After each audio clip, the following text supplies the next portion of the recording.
வணக்கம், welcome to orange candy. இன்றைக்கி பார்க்க போகிற ரெசிபி வந்து மஷ்ரூம் பிரியாணி. ஸோ அந்த மஷ்ரூம் பிரியாணி செய்யறதுக்கு தேவையான பொருள் என்னென்னு பார்த்துக்கலாம். இதுக்கு வந்து 200 கிராம்ஸ் வந்து ஒயிட் பட்டன் மஷ்ரூம் எடுத்திருக்கேன். இது வந்து நல்லா வாஷ் பண்ணி, நீங்கள் மண் இருக்கும் இந்த மஷ்ரூமில், ஸோ நல்லா தண்ணியில் போட்டு நல்லா அலசிட்டு அதுக்கப்புறமா வந்து மெல்லிஸாக வந்து இந்த மாதிரி பீசஸாக கட் பண்ணி வந்து இது வந்து நான் வந்து பாஸ்மதி ரைஸ் எடுத்திருக்கேன். இதுக்கு ஒரு 1/2 கிலோ அரிசி எடுத்திருக்கேன். நல்லா வாஷ் பண்ணி 1/2 மணி நேரமாக சோக் பண்ணி வச்சுருக்கேன். ஒரு பெரிய தக்காளி பொடியாக நறுக்கி வச்சுருக்கேன். அப்புறம் ஒரு 9லேருந்து 10 பல் பூண்டு, அப்புறம் 1 இன்ச்சு வந்து இஞ்சி, அப்புறமா 2 காரத்துக்கு வந்து பச்சை மிளகா, அப்புறம் 2 பிரிஞ்சி இலை, ஒரு ஸ்டார் அனீஸ், ஒரு 2 இன்ச்சு வந்து பட்டை, அப்புறமா கிராம்பு 4, 2 ஏலக்காய், ஒரு டேபிள் ஸ்பூன் அளவுக்கு வந்து கொத்தமல்லி, ஒரு பெரிய வெங்காயத்தை வந்து மெலிஸ் நீட்டாக நறுக்கி, அப்புறமா குழம்பு மிளகாத்தூள் வந்து 1/2 டேபிள் ஸ்பூன். இன்கேஸ் உங்கள்கிட்ட குழம்பு மிளகாத்தூள் வேணுன்னா வெறும் மிளகாத்தூள், மல்லித்தூள் நீங்கள் எடுத்துக்கலாம். அப்புறம் 1/4 டீஸ்பூன் வந்து மஞ்சள் தூள், அப்புறம் பிரியாணி மசாலா வந்து 1/2 டீஸ்பூன், கரம் மசாலா வந்து 1/2 டீஸ்பூன். ஸோ வாங்க இது எப்படி செய்கிறதுன்னு பார்க்கலாம். ஃபஸ்ட்டு வந்து நம்ம எடுத்து வச்சுருக்க ஒரு மிக்ஸி ஜாரில் வந்து நம்ம எடுத்து வச்சுருக்க பூண்டு பல்லை ஆட் பண்ணிக்கலாம். கூடவே வந்து இஞ்சி துண்டு, அப்புறமா எடுத்து வச்சுருக்க 2 பச்சை மிளகாவும் வந்து பாதி துண்டாக்கி போட்டேன். அப்புறமா நறுக்கி வச்ச வெங்காயத்துலேருந்து வந்து ஒரு 1/4 பங்கு எடுத்து நம்ம வந்து இதிலே போட்டு அரைச்சிக்கலாம். ஸோ இதெல்லாமே அரைச்சி ஒரு பேஸ்ட் பண்ணிடலாம். நம்ம இன்றைக்கி வந்து நம்ம மஷ்ரூம் பிரியாணி வந்து இது ஒரு 1 பாட் டிஷ், அதாவது ஒரு ப்ரெஷர் குக்கர்லேயே செய்ய போகிறோம். ஸோ ஃபஸ்ட்டு ஒரு ப்ரெஷர் குக்கர் எடுத்து வச்சுங்க. அதில் வந்து ஒரு 3 ஸ்பூன் எண்ணெய் விட்டுக்குங்க.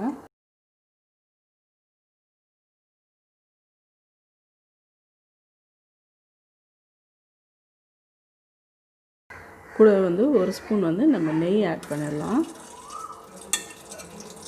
இப்போ இதில் வந்து நம்ம ஹோல் கரம் மசாலா, அதாவது 2 பிரிஞ்சி இலை, பட்டை, ஸ்டார் அனீஸ், 2 ஏலக்காய், 4 கிராம்பு இதெல்லாம் ஆட் பண்ணிடலாம்.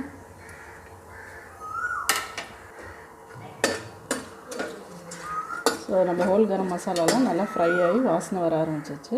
இந்த ஸ்டேஜில் வந்து நம்ம எடுத்து வச்சுருக்க மீதி இருக்கிற வெங்காயத்தை வந்து இதில் ஆட் பண்ணிடலாம்.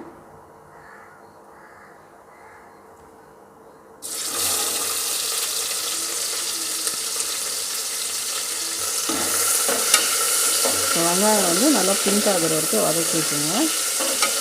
இப்போ பாருங்க வெங்காயம் வந்து நல்லா செவந்துருச்சு. ஸோ இந்த ஸ்டேஜில் வந்து நம்ம அரைச்சி வச்சுருக்க இஞ்சி பூண்டு பச்சை மிளகா அப்புறமா வெங்காயத்தை அந்த பேஸ்ட்டை வந்து இதில் ஆட் பண்ணிக்கலாம். ஸோ அந்த பேஸ்ட்டை வந்து இதில் ஆட் பண்ணிக்கலாம். ஸோ அந்த பேஸ்ட்டை வந்து இப்போ நல்லா பச்சை வாடை போகிற அளவுக்கு வந்து இஞ்சி பூண்டு வந்து நல்லா அது கலந்து விடுங்க. இப்போ வந்து இஞ்சி பூண்டோட ரா ஸ்மெல் போயிடுச்சு. இந்த ஸ்டேஜில் வந்து நம்ம கட் பண்ணி வச்சுருக்க தக்காளி ஆட் பண்ணிக்கலாம்.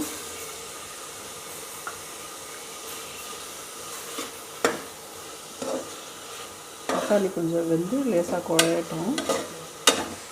இது கூடவே வந்து நம்ம எடுத்து வச்சுருக்க 1/2 டேபிள் ஸ்பூன் குழம்பு மிளகாத்தூளும் மஞ்சள் தூளும் ஆட் பண்ணிடலாம். ஆட் பண்ணிட்டு அது மசாலாலாம் பச்சை வடை போகிற வரைக்கும் கலந்து விடணும். கூடவே வந்து கரம் மசாலாவும் பிரியாணி மசாலாவும் ஆட் பண்ணிடலாம். ஸோ இந்த மசாலாவோட ரா ஸ்மெல்லாம் போகிற வரைக்கும் நல்லா கலந்து விட்டுக்குங்க. இப்போ வந்து மசாலாலாம் நல்லா வதங்கினதுக்கப்புறம் நம்ம கட் பண்ணி வச்சுருக்க மஷ்ரூம்லாம் இதில் ஆட் பண்ணிடலாம். மஷ்ரூம் ஆட் பண்ணோன்னா அது டக்குன்னு சீக்கிரம் வெந்துடும், அப்புறம் தண்ணி விட ஆரம்பிச்சிடும். இது வந்து லேசாக கலரி விட்டுக்குங்க, ஏன்னா ஈஸியாக உடஞ்சிடும் அது. இப்போ இது லேசாக மசாலாலாம் கோட் ஆனதுக்கப்புறமா நம்ம ஊற வச்சுருக்க அரிசி வந்து இதில் ஆட் பண்ணிக்கலாம்.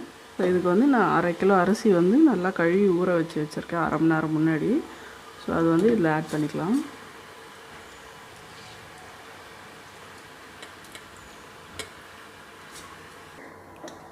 ரைஸோட வந்து ஸ்லைட்டாக ஃபஸ்ட்டு கொஞ்சம் லேசாக மிக்ஸ் பண்ணி விட்டுடுங்க. அப்புறமா இதுக்கு தேவையான அளவுக்கு வந்து நீங்கள் உப்பு ஆட் பண்ணிக்கோங்க.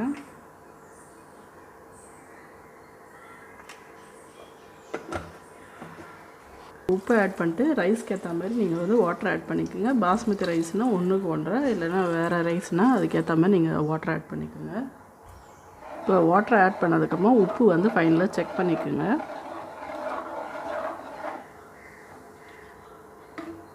இப்போ இதில் வந்து நம்ம எடுத்து வச்சுருக்க கொத்தமல்லி ஆட் பண்ணிடலாம். கொத்தமல்லி ஆட் பண்ணிட்டு இப்போ மூடி போட்டு நம்ம மீடியம் ஃப்ளேமில் வச்சு ஒரு விசில் வர வரைக்கும் வெயிட் பண்ணலாம்.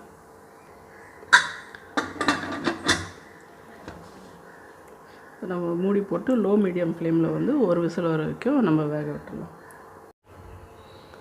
இப்போ வந்து ஒரு விசில் வந்துருச்சு, ஸ்டீமும் இறங்கிருச்சு. இப்போ நம்ம வந்து இது ஓப்பன் பண்ணி பார்த்துடலாம். பாருங்கள் நம்ம மஷ்ரூம் பிரியாணி வந்து நல்லா சூப்பராக வெந்துருச்சு. இப்போ வந்து நம்ம அதை சைட்ஸ்லேருந்து கலரி விடலாம்.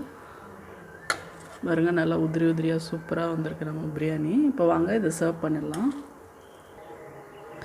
இப்போ பாருங்கள் நம்மளுக்கு சூப்பரான டேஸ்டியான மஷ்ரூம் பிரியாணி ரெடி ஆகிடுச்சு.